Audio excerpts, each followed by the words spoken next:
welcome Patricia to HealthTech with Purpose. Thank you. Glad to have you here. To start with, when did you come to Nashville, and how are you liking it here? Yeah, well, I arrived Saturday night, and I came from Portland, Maine, where the snow was coming in, just flurries. And it's always wonderful I've been to Nashville before, Nice. But I noticed the leaves are coming out on the trees and the beautiful weather. And then we took a little walk down Broadway last night, and so it's wonderful. Awesome. Great that you're loving it. Yes. Great. So we would like to know a little bit more about you, your background, and then we'll move to the products that you're building. Great. Do you want me to start? Yeah, we'd like to know more about you. Yes. Okay. Well, first of all, thank you for thinking of me or reaching out to me. So my background, as I give my little condensed version, is I spent 30 years in animal health. Wow. Because I love animals and I love the industry. And I got very lucky in that I was with two startups in animal health, both based out of Portland, Maine. And the first one, I started with the company when it was about 20 million in revenues. Wow. And 20 years later, it was a $2 billion company. Wow. Or actually $1 billion. It's $2 billion now. And the company's name is IDEX. Okay. And they're the global leader in veterinary diagnostics. And as a startup, I got to experience everything and was given all kinds of opportunities. And I traveled the world and learned a lot, got to interface with world experts in veterinary medicine. And it really was transformational for me. And I realized after I had spent some time in Europe, as the head of the reference labs in Europe, that I loved the startup world. And so when the founder of IDEX and his son started this other company and invited me over, I said, yeah, let me give it a try. Well, that company started off with like online stores for veterinarians. But a couple years into it, we realized that what we were really creating was a back-end electronic prescription management tool for veterinarians that had never been created before. Interesting. And it was fueling and managing the online store because you have to have prescriptions and non-prescription items over the counter. We built that company over 8 years to about 150 million. Wow. It got purchased by the largest veterinary distributor in the world, and it became a company called Covetrus, which was a $4 billion company. Amazing. And there I was again at a large company. So I decided to quote unquote retire in 2020. And I call it my gap year. And I came across Kinotek and became interested and well, I'm the CEO now, but it's, a little bit of a journey of how I got there. Amazing. And thank you for sharing the journey. It's very inspiring and interesting. Great. So on the Kinotek end, what are you guys building? What are the challenges that it's solving? Yes. So let me go ahead and tell you kind of how I got involved. Was literally, I was reading the newspaper one Saturday, the analog newspaper, and I saw an article about this company. And I had been thinking about, trying other things, and I reached out to the company, emailed the team, and 6 months later they emailed me back. And I said, I don't know why I reached out, but I do have a little experience bringing new technology to clinicians, like 30 years of it, and maybe I could help.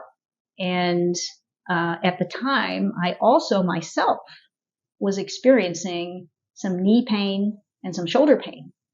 And I guess two comments. Number one is that physical therapy saved my life because physical therapists don't use drugs. They use your own body and strength to help you to recover. At the same time, it was a very terrifying, maybe that's too strong of a word, but I didn't understand what was going on. I just followed what they said. And even when I finished the course of therapy because of insurance, I still was in pain. And so I was motivated to fix that pain in my knee. And here was this company, Kinotek, so here's what Kinotek does. Kinotek has found a way, the young entrepreneurs who started this company found a way to use LiDAR, which is radar, except with light, to map the human body while it's moving and to very rapidly document the movement metrics. Wow. So the range of motion, the compensations, the asymmetries.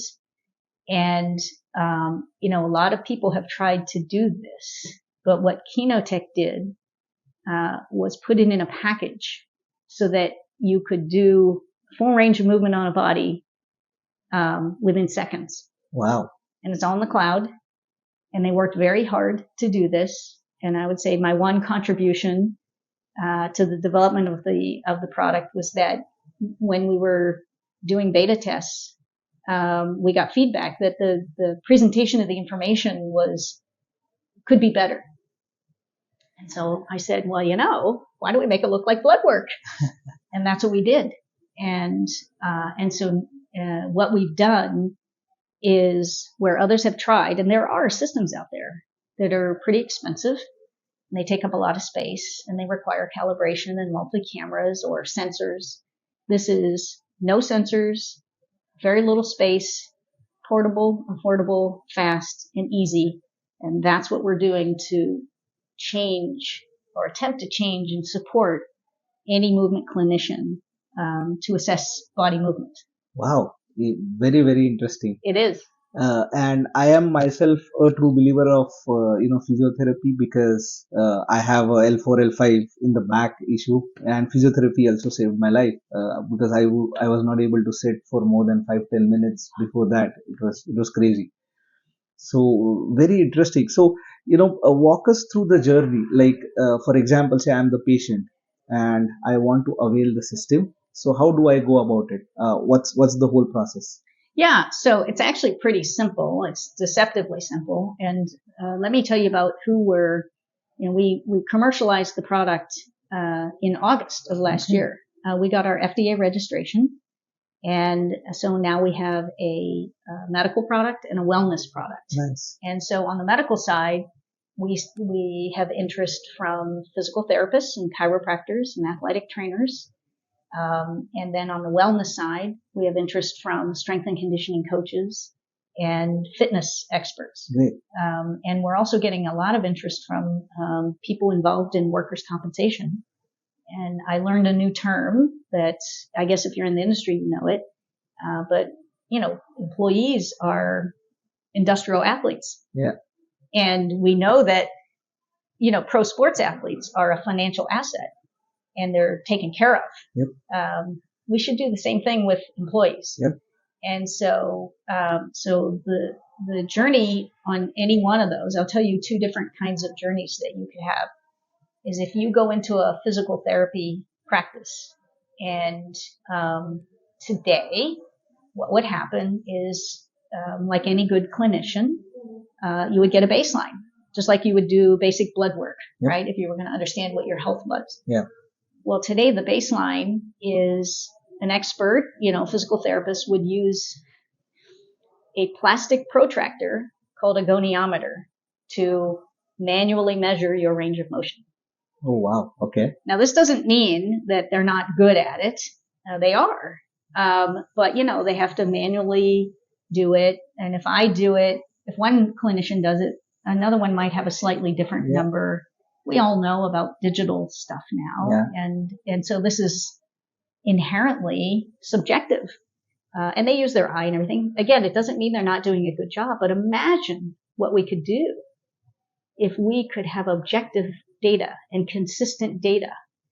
And now it opens up the opportunity in two major areas. Number one is you can only do best practices if you have a baseline of data to compare from. And we make it very easy and fast to collect that data and to put it into the patient record. But also we can collect it in aggregate and think of what we can do with aggregated data to remap the human body and the movement and set baselines and customized reference ranges based on your demographics or your height or any other attributes. The second thing that this Kinotek does, the platform does, is that if I right now said to you, hey, let's go ahead and do let's see how good your overhead squat is, you would get a little excited. You'd get a little nervous, and we would do an assessment of you, and then I would show you the visual in 3D of your body. Interesting. And now you're very engaged. Yep. And the 3D that we're using, you can manipulate it. Manipulate's not the right word, but I can turn it. And because it's LiDAR, it's mapping you in 360 degrees. Mm-hmm. So you didn't realize that you have some thoracic spine extension that maybe is putting pressure on your spine. But now I can show you. And so the second very important experience that Kinotek is bringing to every clinician is engaging the patient. And when you're engaged and motivated, you become part of your own healing. Yeah. And I'll tell you what, when I hurt my shoulder and my knee, I was very motivated. And wouldn't it have been great if I had some baseline numbers to work from? And then we all work better when we have numbers and we can compare and we try to beat the score. Kinotek kind of gamifies human movement improvement. Interesting. Yeah, I was gonna say that it's kind of gamifying, and once you are yourself involved, I think you would try to measure your improvement every day, or rather every week, right? That's one of the key aspects. If we had, we have a kiosk here, but if we had a booth like at other conferences, we typically set up a scorecard and have people come, because we'll provide actually a client-friendly or patient-friendly report that is scored, and then it's amazing how people start to get pretty darn competitive when they're competing against one another, right, for their scores. Yeah, interesting. So I'm curious. You could use different cameras here as well, but I think you went with LiDAR, right? So is camera being also used? So what's the tech involved? Yeah, it's a great question. I'm not the expert on the tech, but let me pretend like I am for a moment. So today we're using LiDAR with it's all processed in the cloud, collecting up all the information. And what the work that this team has done is taken 2 years to really thousands and thousands of scans and analyzing it to figure out the accuracy portion of it. Yeah. So that was an accomplishment of what the team has done. We know that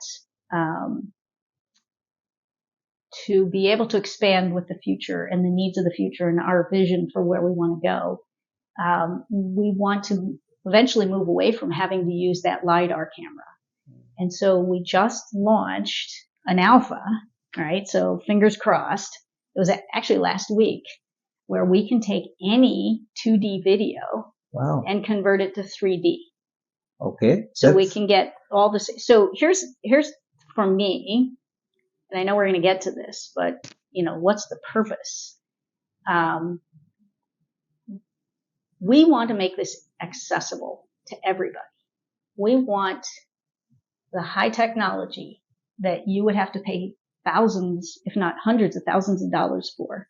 Imagine giving that to every clinician so they could help humans move better and prevent injury. Awesome. And so by detaching from this current camera we have, which is great, we open up the possibility to reach more people and help them. Great. So, that makes me think, like, in the journey till now, what is that impact that is being created, or can you share a story, interesting story, that probably led you to this? Yeah, well, I can tell you a couple of case studies that we've experienced, and it keeps us going, right? We're very excited about this. So I'll give you one early on. It was a strength and conditioning coach at a local university. And she was just all excited because we talked to her and we said, how's it going? And she said, I had an athlete who for years was unable to do a squat without pain. And I worked with her and we looked in the mirror and I told her and showed her and everything. But when I showed her the 3D Kinotek avatar and she saw for herself how she was moving and how she could correct that, that was the first time she was able to do a squat without pain. Yeah. Now you live for moments like that. Yep. This same coach, and we've heard this from others, we have actually a couple of the Major League Baseball teams using this. She said in order to assess, because for athletes, they treat them differently, they're financial assets, so they take care of them. For her to do one team of, say, 18 or 20 team members, it would take her a whole afternoon to do the assessment. She did it in 15 minutes. Wow. With this. And all the data's there, and we are working on ways to aggregate the data and sort it and provide value and insights for teams as well. So I'll give you one other story. We were with another clinician, and he was having his client just lift his arms. Mm-hmm. And so we did it, and we were looking at it, and the physical therapist, I think he was a coach, he said, wait, go back. And he had us repeat, because now you have a recording. Yep. And so you can go back and look at it and study it. And he said, turn it. So we turned it so you had a side view. And I was like, what are you looking at? And he said, look at how he's extending his spine. He said, he's going to hurt himself if he continues to do that while he lifts something with weight. So do you see how it can be preventative? Yep. And it's like another set of eyes for coaches and physical therapists. Very, very interesting. Yes. So, what are the top 2 to 3 use cases? I see when you say coaches, I see a lot of this into the sports industry. You've talked about athletes, right? So I think one is kind of the rehab part of it, right? And one is doing proper training itself, right? So any other use cases that you foresee? Well, the world, I agree with that. Those are the use cases. The speed and efficiency to do a baseline assessment for any clinician, any physical therapist. We're working on getting direct data integration into the EHR, which will speed up even more. And then the leading thinkers who are using this are trying to standardize. They're trying to set best practices. So that's a whole medical use case for this in terms of finally having objective data on human body movement.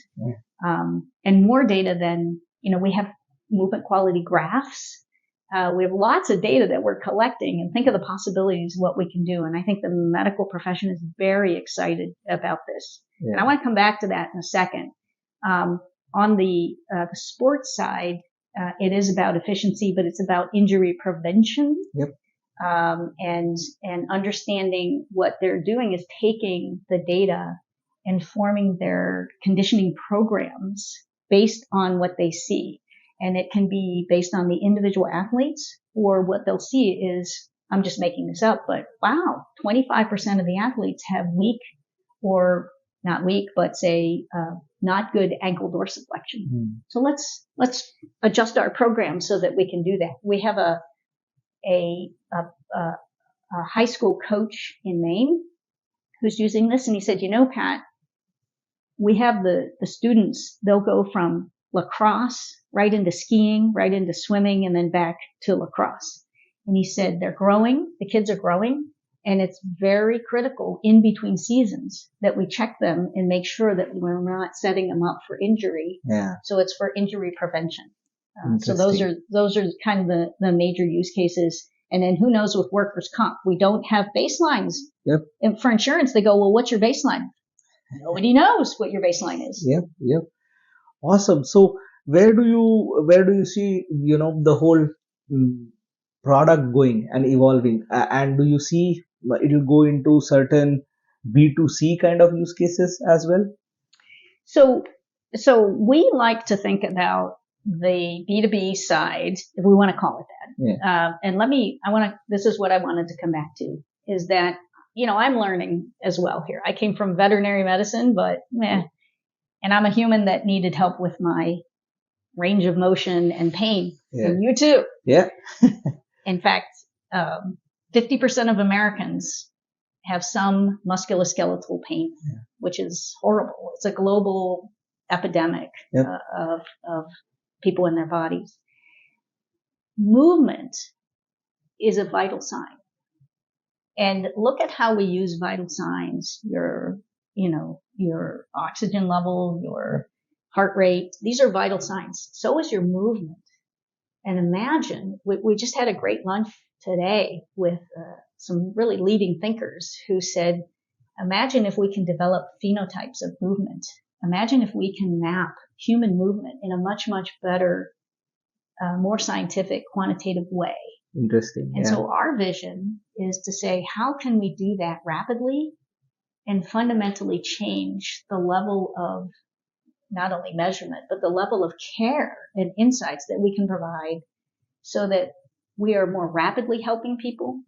And better yet, could we have prevented your back pain if we had been doing your movement health screening with your annual checkup?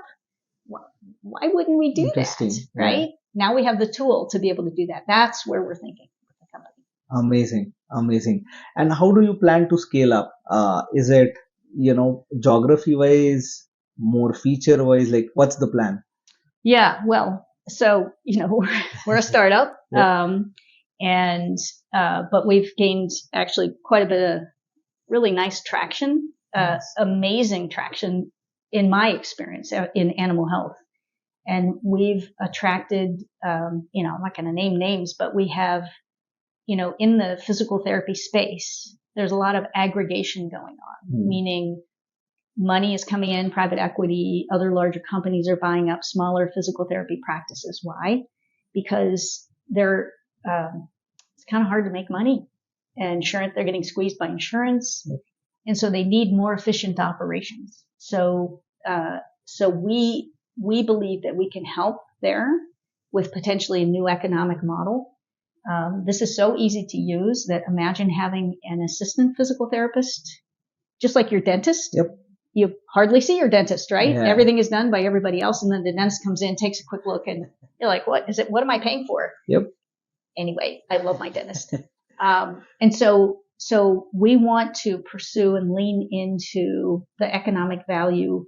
And a rapid way to do that is imagine that we can get widespread adoption among physical therapy aggregators. So that's our scaling awesome plan. And then we're opening up the doors to workers' comp, which is a lot of people, right? Yep. And a lot of screenings that could be done very cost effectively and help a lot of people. So those are our current plans. Awesome. Great. So, coming to my final question, which is, HealthTech with purpose. So what's the purpose and where do you want to go with this? Yes. Well, I'm so glad you asked that question. And, I'll share a little personal information about myself. So when I, retired, quote unquote, I thought a lot about what I wanted to do and what I didn't want to do. And so this is more personal for me, but I said, you know what? I want to be good, do good, and feel good. And I felt like I had done a lot of that in animal health because I really was in it to help animals. And then when Kinotek came along, it checked all the boxes. We can do good by helping so many more people to prevent injury and help them recover faster and help, just the amazing work that physical therapists and other clinicians are doing to help people without drugs, which is a real problem, as you know. And then, be good, which is we're trying to do this in a way that can help. I don't want to sound too highfalutin, but help humanity. But do it in a way that this young team, that they can feel like they're contributing as well. So being an entrepreneur, reaching out, helping others in the community, talking to other entrepreneurs and sharing that. So that's like a do good.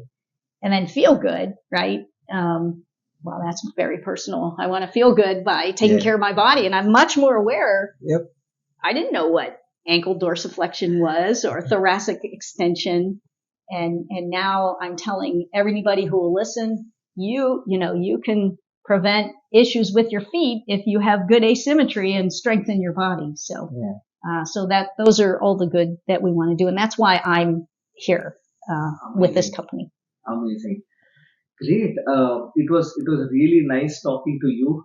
Thank you for joining us. I'm just waiting to everybody who will see viewing. I hope you learned a little more and some of the interesting challenges that Kinotek is solving. So yeah, thank you for being a part of this podcast. I'm honored. Thank you, Rishi. Thank you. Okay.